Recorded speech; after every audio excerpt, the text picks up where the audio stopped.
Imagine this. You are the Baron de Crécy, a young, ambitious courtier at the most magnificent palace on earth, Versailles. It's 1685. You're draped in silk, your wig is powdered to perfection, and you're just steps away from the legendary Hall of Mirrors. But as you navigate a crowded corridor, you're not admiring the gilded ceilings. No, you're trying desperately not to gag. The air is thick with a nauseating cocktail of sweat, unwashed bodies, and stale perfume. You take a wrong step, and your new, ridiculously expensive red-heeled shoe sinks into something soft. You don't need to look down to know what it is. Someone, probably a duchess, couldn't be bothered to find a chamber pot and simply relieved themselves against the tapestry. Welcome to the court of the Sun King Louis XIV. We've all seen the paintings, the opulent gowns, the perfectly manicured gardens, the shimmering gold leaf stretching as far as the eye can see. We imagine a world of refined elegance and unparalleled luxury, but I'm here to tell you, that image is a lie. The gilded cage of Versailles was, in reality, a festering, stinking, and shockingly disgusting place to live. The daily reality for the thousands of aristocrats crammed into this glorious palace was less a fairy tale and more a biological hazard. Today, we're pulling back the velvet curtains to reveal the nauseating truth. We'll uncover why the grand hallways doubled as public toilets, how the king's breath could kill a small bird, and why a louse-infested wig was actually a sign of good hygiene. So, fair warning, you might want to put down that snack. This is why the French royal court at Versailles was more disgusting than you think. But before we dive into the cesspool that was daily life at Versailles, let's understand why this matters. You see, when we study history, we often focus on the grand narratives, the wars, the politics, the artistic achievements, but it's the intimate, grotesque details of everyday life that truly reveal the character of an era. The filth of Versailles wasn't just a quirky historical footnote. It was a symptom of a dying system, a physical manifestation of moral and social decay that would eventually explode in the French Revolution. Every corner soaked in urine, every infected wound from lead makeup, every noble choking on their own rotting teeth. These weren't just inconveniences. They were cracks in the foundation of absolute monarchy itself. Let's start with the most basic human need, going to the bathroom. In our modern world, it's a private, sanitized affair. At Versailles, it was a public and frankly appalling spectacle. Imagine a palace with over 700 rooms, home to anywhere between 3,000 to 10,000 nobles, servants and visitors on any given day, and almost no toilets. The few public latrines that did exist were woefully inadequate, constantly overflowing, and their contents would often leak through the floors and walls into the apartments below. One visitor, the German Princess Elizabeth Charlotte, wrote in horror about how people would just piss in all the corners of the galleries. Courtiers, both male and female, simply didn't bother looking for a chamber pot. They would duck behind a curtain, find a quiet corner in a grand hallway, or even squat on a staircase to do their business. Even the famously beautiful gardens, with their geometric precision, were not spared. Behind a sculpted hedge or in a secluded grotto, you'd be more likely to find a courtier relieving themselves than a pair of secret lovers. Eventually, in 1715, a rule had to be decreed that the feces would be collected from the corridors once a week. The smell was so overpowering that foreign visitors wrote about it in their journals, describing how the entire palace reeked so badly it could make you gag. Imagine being a servant, tasked with this Herculean or rather Sisyphean chore. Day after day, armed with a bucket and cloth, trying to wipe clean the endless marble corridors, only to turn around and find a fresh stain on the priceless silk tapestries. And if you think that's bad, it gets worse. The primary method of waste disposal was the chamber pot, a portable toilet that, once full, was often just emptied out the nearest window. Yes, you heard that right. It became a genuine hazard to walk through the palace courtyards. In a now infamous incident, even the future Queen, Marie Antoinette, was reportedly struck by a cascade of human waste thrown from a window as she walked below. Can you imagine the sheer humiliation? The Queen of France, splattered with the excretions of one of her own nobles. This wasn't a rare accident. It was a daily reality in the world's most glamorous palace. The psychological toll of living in such conditions cannot be overstated. Nobles would develop elaborate strategies to avoid the worst of it. Some would carry scented handkerchiefs pressed to their noses at all times. Others would plan their routes through the palace like military campaigns, memorizing which corridors were likely to be cleaner at certain times of day. The paranoia was real. One wrong turn could mean ruining a fortune's worth of silk and lace. This constant vigilance, this daily battle against filth, created a bizarre cognitive dissonance. Here they were, the cream of French society, living like animals in their own waste while simultaneously believing themselves to be the pinnacle of civilization. The mental gymnastics required to maintain this delusion were extraordinary.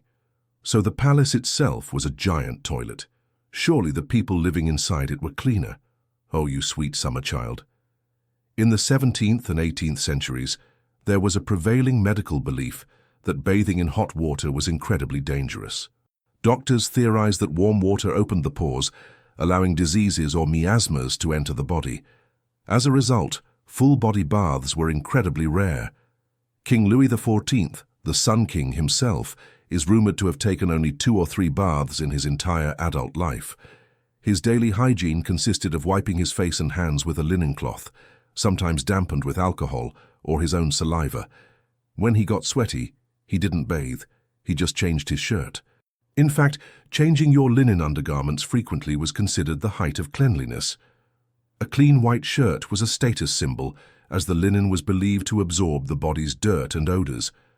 But the court's obsession with bodily functions went far beyond simply avoiding baths. In fact, it led to one of the most bizarre fads in medical history, the enema craze. It was believed that purging the bowels was essential for good health and a clear complexion. Courtiers, including the king, would take several enemas a day. This wasn't a private medical procedure. It was a social ritual. Nobles would receive guests and conduct business, while a doctor administered a clyster, as it was called. The syringes themselves became fashion accessories, some intricately made of gold or inlaid with mother-of-pearl.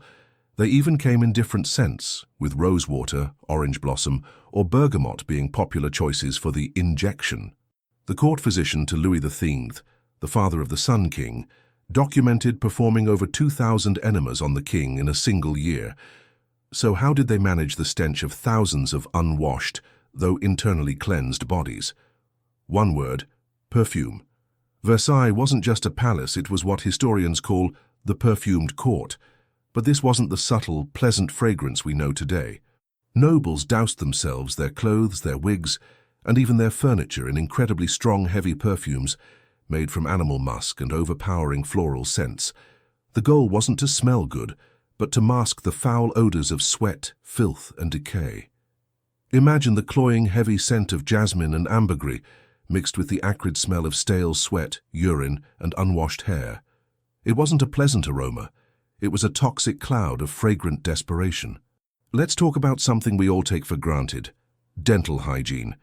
If you thought the body odor was bad, just wait until you hear about their mouths. With the introduction of sugar becoming more popular among the wealthy, dental health in the 17th and 18th centuries plummeted.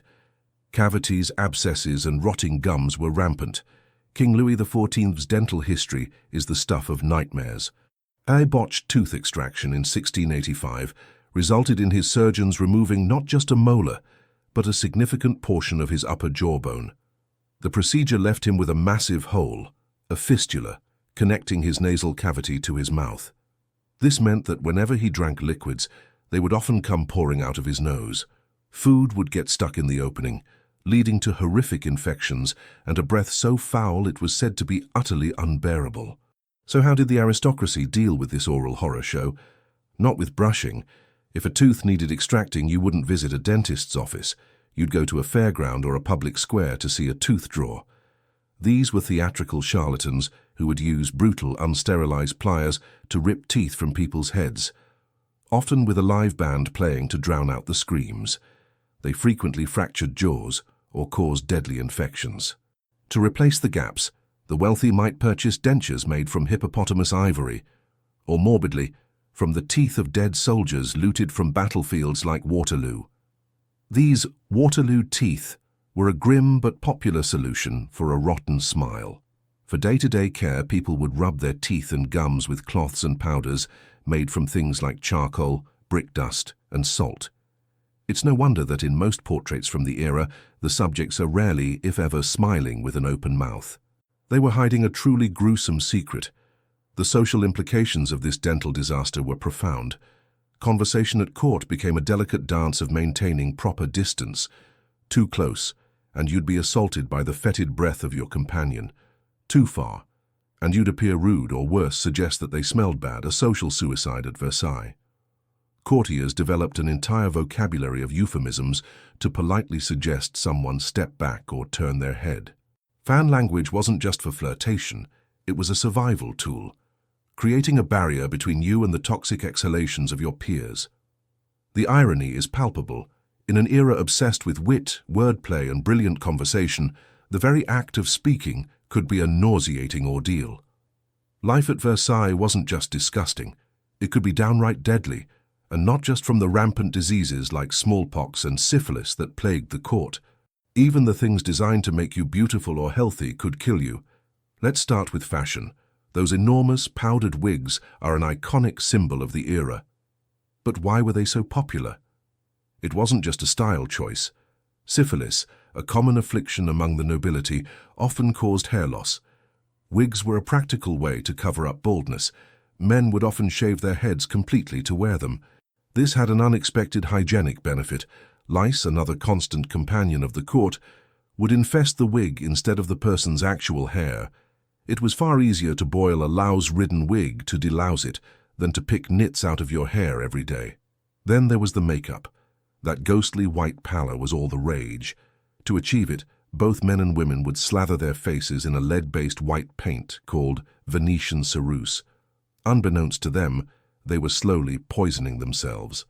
The Venetian ceruse makeup was a vicious cycle. The lead would cause sores, blemishes, and a grayish discoloration of the skin. To hide this damage, women would apply even thicker layers of the toxic paste, creating a cracked, mask-like visage that trapped dirt and sweat underneath. Their faces were literally rotting beneath a veneer of poisonous beauty. And if you actually got sick, God help you. Medical treatments of the era were often more dangerous than the diseases they were meant to cure. Doctors believed sickness was caused by an imbalance in the body. Their go-to solution? Bloodletting. When Louis XIV's grandson and heir fell ill with measles, doctors bled him so excessively that they likely weakened his body beyond recovery. Other cures were even more stomach-churning. The mercury treatments for syphilis were equally horrific. They would cause excessive salivation, making people drool uncontrollably. It also led to tremors, memory loss, and fits of rage, symptoms of mercury poisoning that were often mistaken for the madness caused by advanced syphilis itself. The cure was literally driving them insane. And brace yourselves for this one, they frequently used feces in medications. According to historian Eleanor Herman, horse feces were ingested for lung problems, and dried, powdered human excrement was blown into the eye to cure ailments.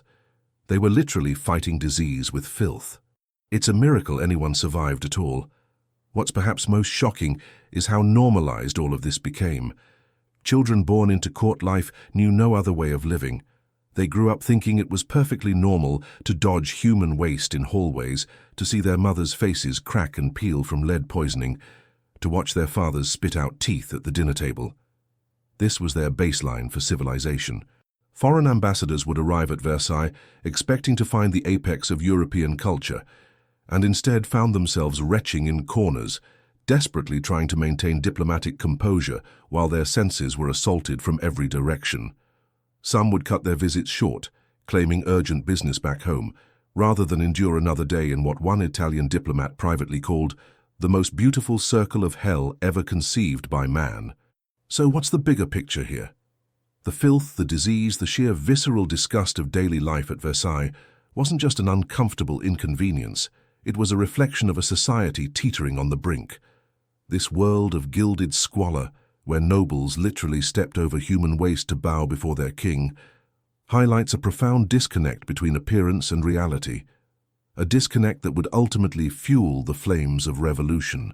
The same peasants who were starving in the streets could smell the rot of the aristocracy, both figuratively and literally. So let's recap this cavalcade of horrors. We've learned that the most beautiful palace in Europe doubled as a public latrine, where even the queen wasn't safe from falling excrement. We've seen how nobles covered their unwashed bodies in perfume instead of bathing, and engaged in bizarre enema rituals. We've gagged at the thought of the Sun King's fetid, jaw-rotted breath and the lice-infested wigs worn as a fashion statement. And we've shuddered at doctors prescribing lead, mercury and feces as medicine. Tonight, when you go home, turn on your tap and feel the clean, warm water. When you flush your toilet and the waste just disappears, take a moment to appreciate it. You are living in more comfort, more safety, and with infinitely better hygiene than the Sun King himself. You're living better than an emperor in his gilded, stinking palace. What's the most disturbing fact you learned today? Let me know in the comments below. I have a feeling this one's going to be a lively debate.